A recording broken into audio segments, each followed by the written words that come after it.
It's June 1st, 1495, and another remarkable event is about to be uncovered by Arion, Rebecca, and Ali, the Retrospectors.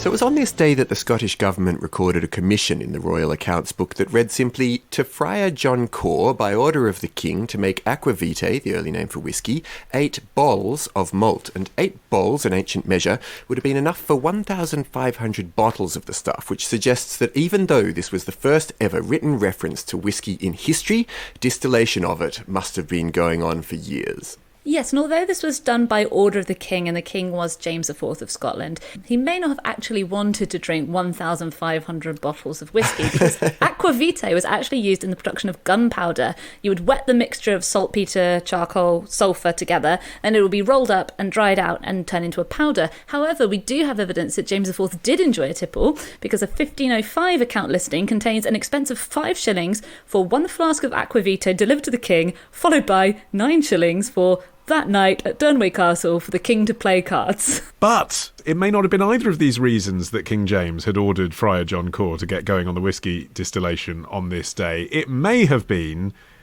to make the quintessence, the life elixir, the fifth element. I've seen that. What? Yeah, it's good. Luc Besson at his best. So he had on his payroll a guy called John Damian. He's believed to be the first man to attempt to achieve winged flight. I don't like that phrasing. Yeah. Didn't go well, I'm guessing. He didn't die, but he tried to fly from Stirling Castle to France in 1507. I love how you said he tried to fly from Stirling Castle to France, as though he didn't immediately drop to the ground. Well, it's good to know what his final destination was intended to be. But yes, he didn't make it from Stirling Castle to Stirling, because he immediately dropped 70 foot onto a dunghill below and broke his leg. He actually reported that the reason that the wings had failed was because he'd accidentally incorporated some hen feathers into the wings, and hens don't fly. Which I'm not sure was the reason. That's solid logic. My liege, there's a lot of promise in this experiment. I need to keep going further. Give me more whiskey. Well, right. The reason he was there at Stirling Castle at all, jumping off the battlements for the delight of the King, was because he was the King's alchemist. James IV was kind of like a Renaissance man, really. He liked his technology, he liked his sport, he liked his new inventions. In the 10 years around this date, for example, he also bought 4 leather footballs and a set of golf clubs, which was, an innovative thing to do. Yeah, exactly. And he believed John Damian might be able to develop this mysterious element, the quintessence, that could turn metal to gold, or, crucially for a king, grant immortality. And one of the important ingredients in the quintessence was aqua vitae. So Damian was, amazing. I reckon, a bit of a piss artist on the side, which explains jumping off the battlements into a dunghill, but was saying that he needed whiskey to power his various scientific experiments. And that could also explain the involvement of Friar John Cor. We really don't know very much about him, but he's been identified as a Dominican friar in the Stirling House. He was known to be a servant at the court of James IV, and the King gave him a gift of 14 shillings on Christmas Day in 1488, and another gift in 1494. He was probably an apothecary, and I think that suggests that this could have been the work of a sort of medicinal head working in conjunction with the kind of alchemical head to come up with this, as we know, fool's gold of an errand to try to create gold out of lead. Yeah, and this association between whiskey and health-giving properties is surprisingly long-standing. It's been there right from the off. I mean, the word whiskey comes from the Gaelic word ishka, which means water of life, and that appears to have been a direct translation coined by medieval Irish monks from the Latin aqua vitae. But aqua vitae, as you can probably tell, means water of life, and that term had been applied to it when the first alcohol spirits were created in 13th century Italy. A French alchemist called John of Rupacissa christened it aqua vitae due to its supposed health properties. It was thought to cure things like smallpox and a range of other ailments, and that's sort of how it spread around Europe, was via other monks who made it in monasteries purportedly for its medicinal properties. And if you look back to the deeper history of distillation itself, there's a thought that it was practiced by Babylonians in Mesopotamia in the 2nd millennium BC, but certainly chemical distillation was being done by Greeks in Alexandria in the 1st century, but in its earliest form it wasn't being distilled to be drunk, but for perfumes and aromatics, and then as it went through the medieval period, then increasingly, as Rebecca's saying, for medicinal purposes. Yeah, here's a recipe for a, quote, dangerous cough from the English poet Gervase Markham from his 1683 Farmer's Handbook. For a dangerous cough, take aqua vitae and salt, and mix with it strong old ale, and then heat it on the fire, and therewith wash the soles of the feet when you go to bed. Which kind of sounds ridiculous on the surface, but I suppose like the amount of people that reach for a hot toddy now, not so to be different. fair, it sounds like a Renaissance era Long Island iced tea. Right. Or the starting point of gunpowder. And actually the realisation that whiskey being alcoholic made you drunk and that was pleasant is like an inverse of the discovery we were talking about with ether being used for anaesthetic. That was being taken recreationally, and then they realised that being numb at a party was something that you could channel into medicine and make people numb for surgery. It was using it as a medicine for hundreds of years that people then realised, oh, okay, we could actually take this for fun.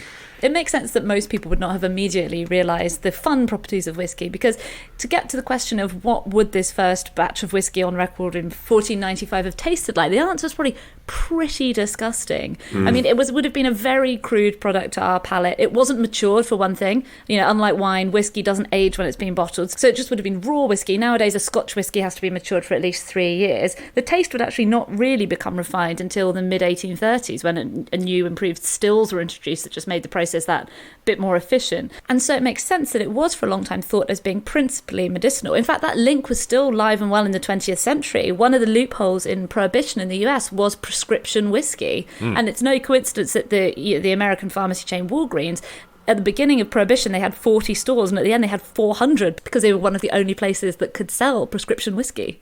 And getting the taste right is something that was developed by friars in monasteries, as we discussed in our episode from last year, Dom Perignon Tastes the Stars, because you needed decades, centuries, to finesse a recipe that was palatable from these base ingredients when you didn't know what you were doing. I mean, you think about the brewing process of any alcohol, and it's quite complex. It's easy when you know how, but to work out how you know how, a monastery is perfect because you've got someone with decades to spare. They're doing nothing else but praying. They've got fresh water, they've got regular source of grain from tithes, and they have the time to perfect the craft.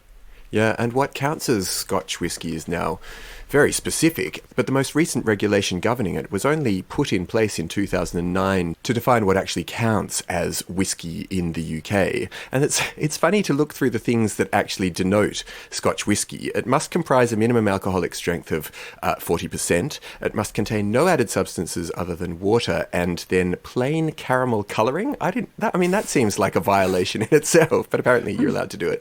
And then it has to be produced in a distillery in Scotland, obviously from water and malted barley, and then it has to retain the colour, aroma and taste of the raw materials used in and the method of its production and maturation. So there's this idea built into whiskey that it has to taste like the thing that it was aged in. Yeah, and the ideas about what makes a whiskey Scotch, what makes a whiskey Irish. Any whiskey nerd will tell you that the spelling with the letter E is the Irish version and without is the Scottish version. If someone tells you that, they are wrong. It's completely unsubstantiated that there are these alternative spellings. In any case, it wasn't being spelt in English at all originally. The word whiskey didn't appear till the 1700s in English.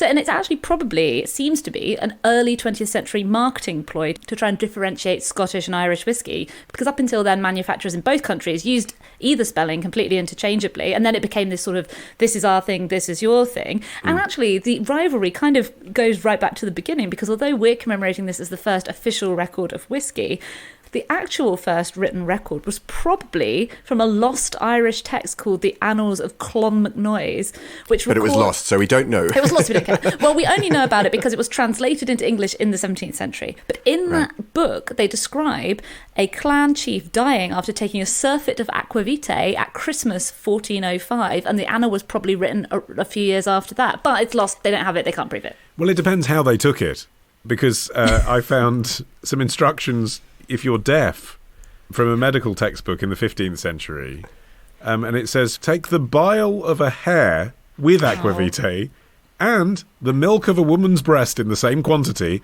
mix them well together and put them in the ear. Oh, I knew it was going to be down that ear. So it's just like, wow.